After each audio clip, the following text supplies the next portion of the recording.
Hi, this is Marina and welcome back to Educating Alexa.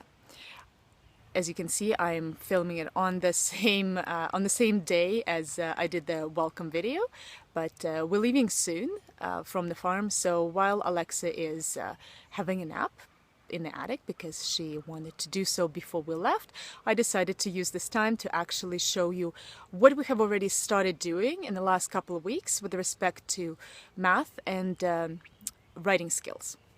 So first I will share with you what we're doing with math. So I have bought these books, bought them in the Russian store. They don't have to be these books. They are not squared books, but they're lined up like this.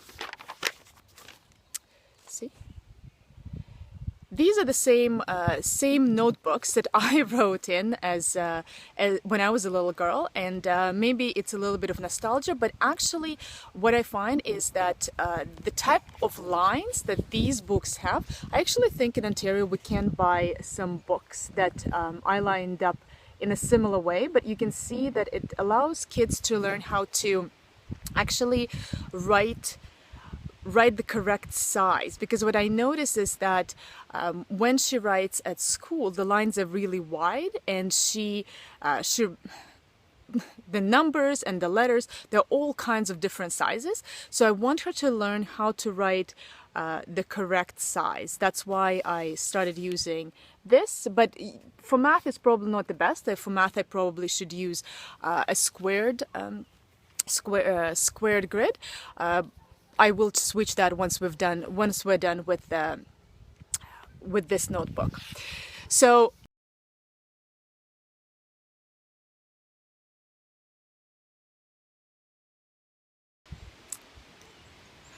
okay, so I have taken a photo of what I have done with Alexa in terms of teaching her cursive writing. I decided to combine two things.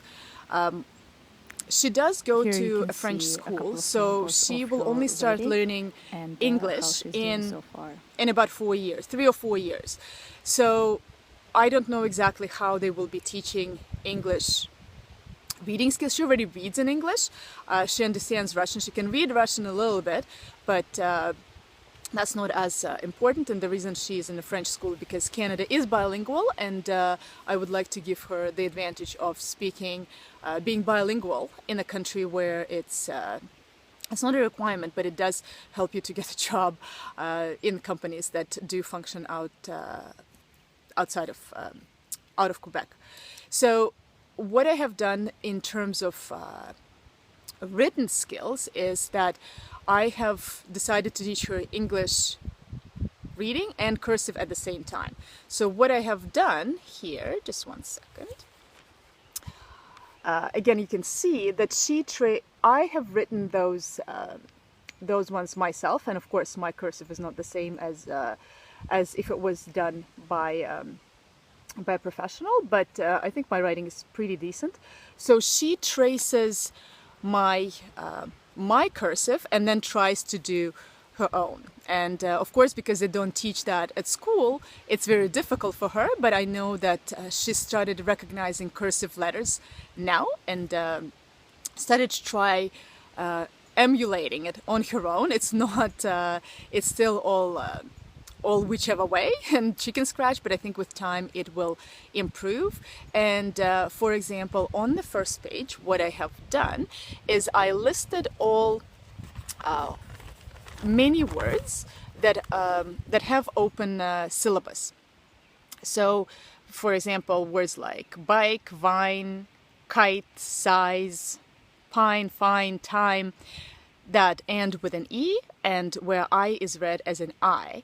And I did this deliberately so she can to teach her the rules of reading. What excuse me. What parents have shared with me is that in the last, I'm not sure how many, 5-10 years, the schools here stopped teaching English phonics. So if kids don't know how to read a specific word, if they don't know the rule, if they haven't seen that word, they cannot read it. So they learn reading by memory, but memory doesn't operate. It's only memorizes. So if you do not know how to read a specific rule, you don't know how to read the word. So I'm teaching Alexa how to read specific words and to recognize the pattern where if I is, if it's a vowel before the consonant and ends with an E, is going to be read like it is supposed to be pronounced, like I, for example, in a bike. So I don't know if I'm explaining it very well, but I'm showing her the pattern and how to read that pattern and recognize it. Of course, there are exceptions, but exceptions are more, again, the exceptions rather than the rule.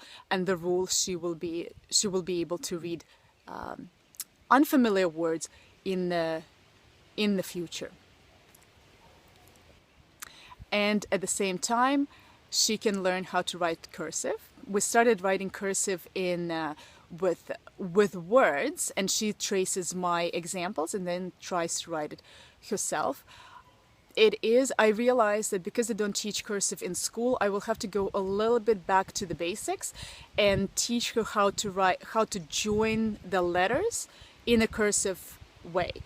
Because right now she kind of does it whichever way she traces it, but without kind of rhyme and reason. So I will have to go back and learn how to teach her how to, join I with a B or A with a T and L, etc. So we'll see how that goes, because it's going to be a little bit more boring than writing words. But I think with time we will see. I will share with you how she's doing in terms of progress. Thank you very much for watching, and I will update you next week on how we're doing on our math, our problem solving, and all the way up to counting up to 10, and also the cursive writing. Thanks for watching. Talk to you soon. Bye.